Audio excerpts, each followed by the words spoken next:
muito bem-vindos aqui a mais um vídeo de opinião ou de análise, como vocês quiserem chamar.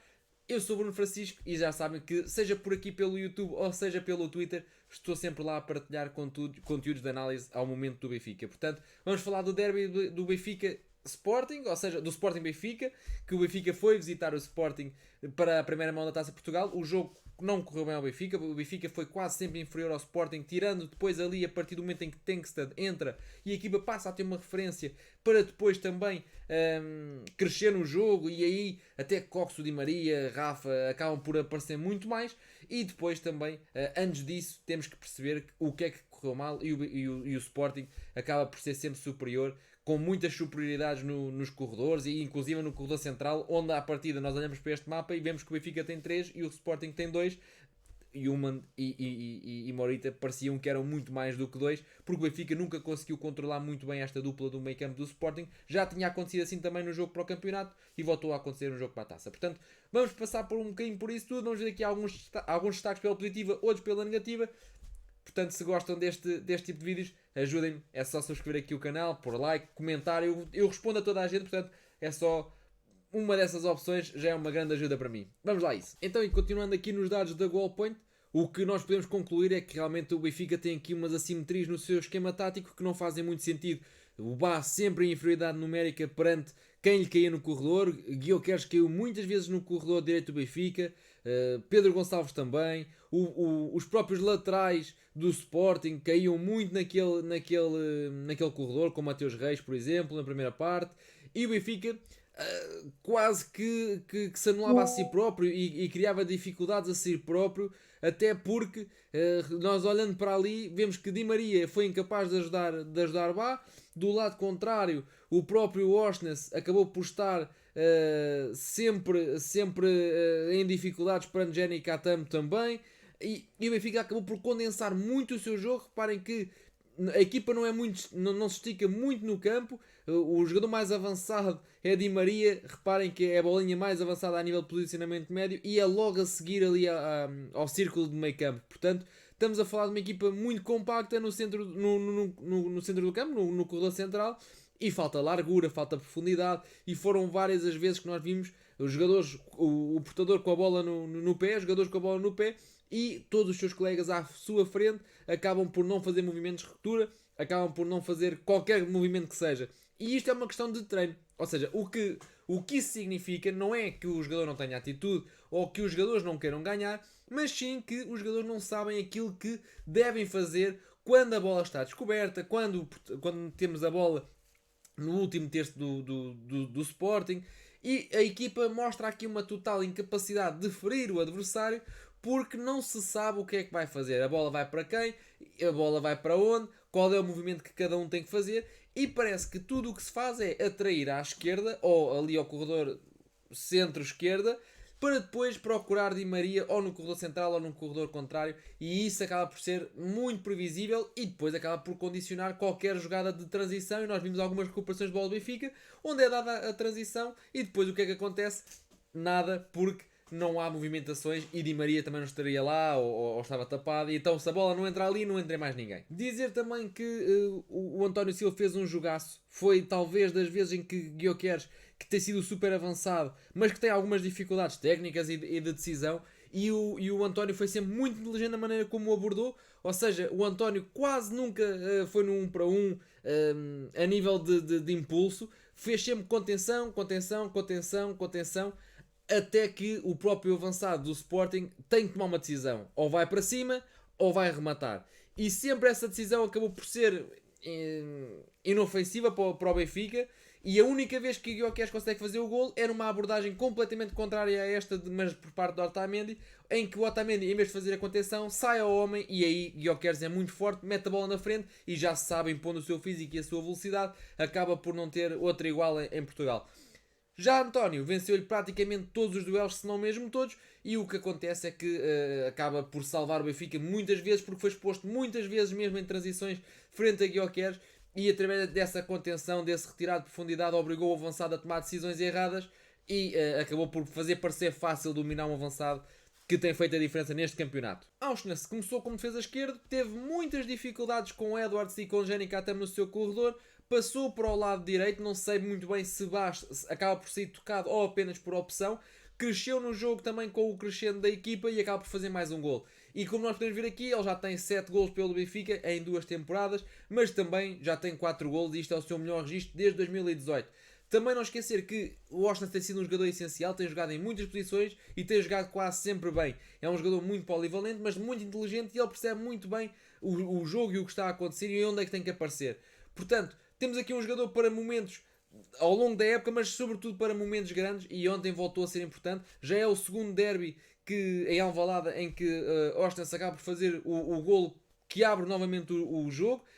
Aconteceu no 2-2 do ano passado e aconteceu neste 2-1, que poderia ter sido 2-2, não fosse Tankstead ter sido apanhado em fora de jogo, segundo o critério do árbitro. Portanto, o que acontece é que o Benfica tem aqui um jogador que não só é muito bom, como também não se esconde nos jogos grandes, e isto é raro de se encontrar. Portanto, ainda bem que temos o Washington, porque acaba por ser muito útil e ajuda bastante a nossa equipa. O Benfica acaba por ser a equipa, ou a segunda equipa, que mais situações ou ações com bola permitiu ter na sua área. Ou seja, se reparem que em Alvalade a única equipa que permitiu mais ações dentro da grande área foi o Vizela e o Benfica ganhou 6-1, mesmo não estando a convencer a nível exibicional. Ou seja, é uma equipa bastante frágil. O Benfica acaba por conceder aqui 42 oportunidades e isto, não, como vi alguns textos pelo Twitter e pela internet ontem, que diziam que o Benfica na primeira parte dá a bola ao adversário, pretende estudar o adversário e depois na segunda tenta corrigir para melhorar.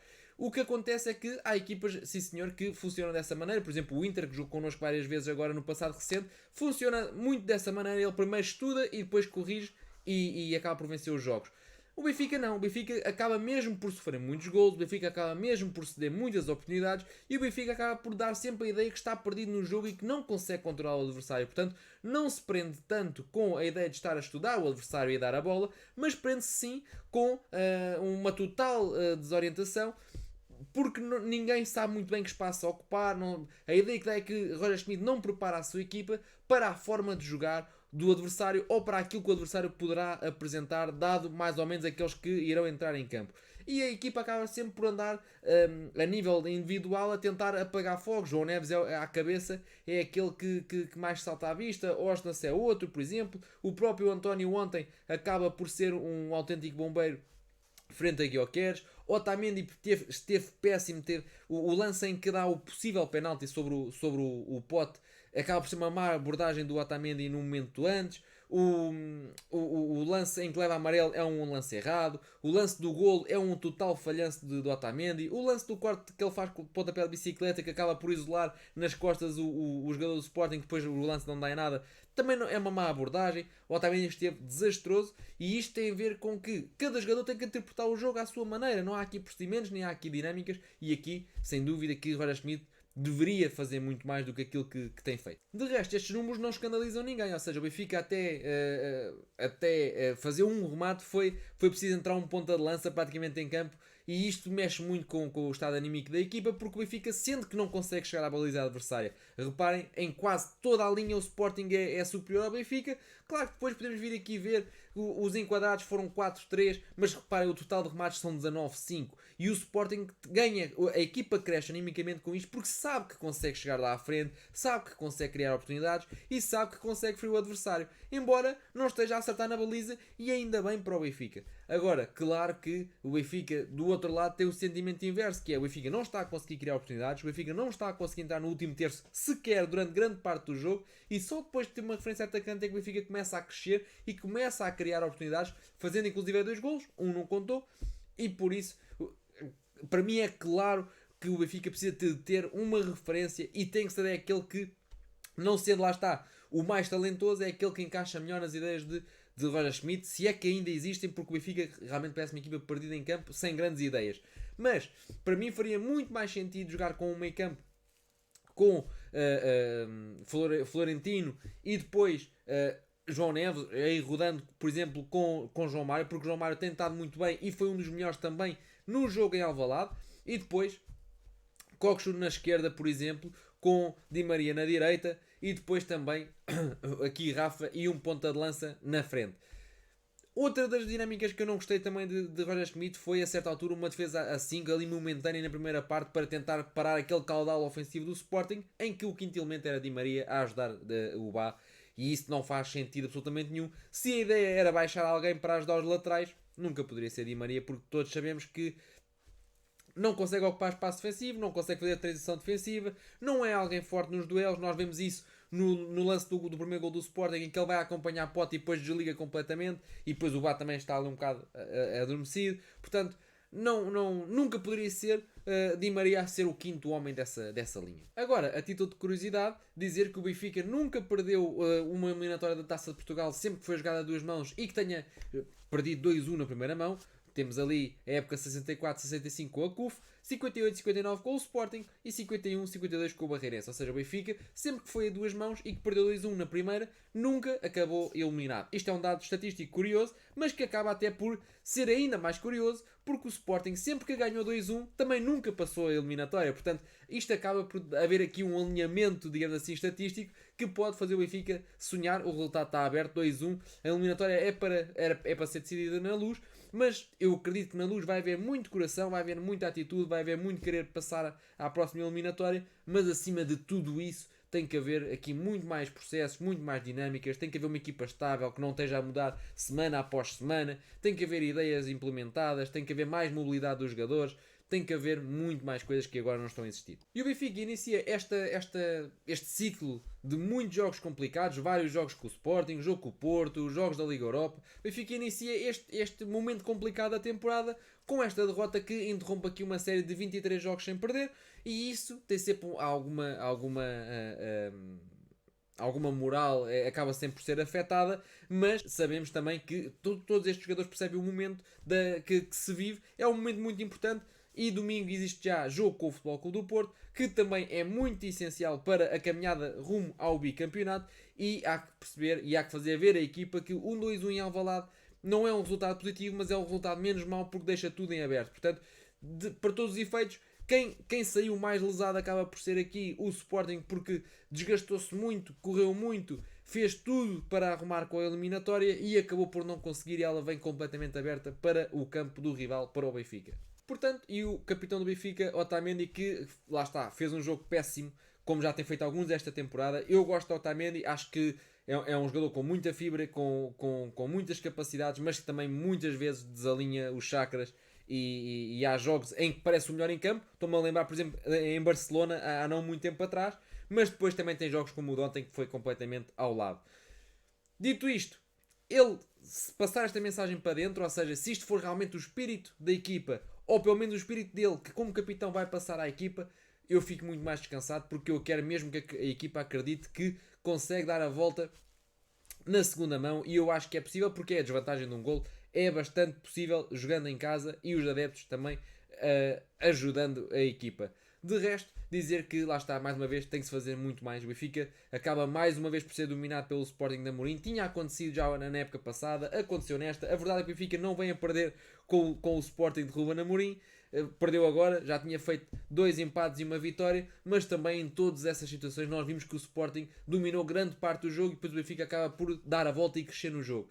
O que o Sporting não consegue realmente contra o Benfica, mas isso também acho que nenhuma equipa consegue, é dominar os 90 minutos, e isso acho que é mesmo suposto ser assim.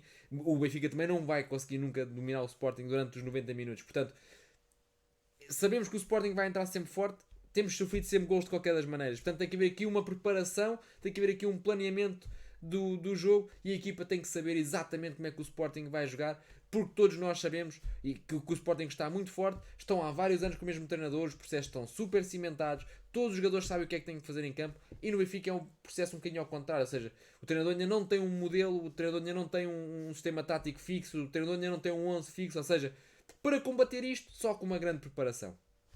O meu nome é Bruno Francisco. Se gostam mais de vídeos de opinião e de análise aos jogos, é só subscrever aqui o canal, que já é uma ajuda muito grande que me dão.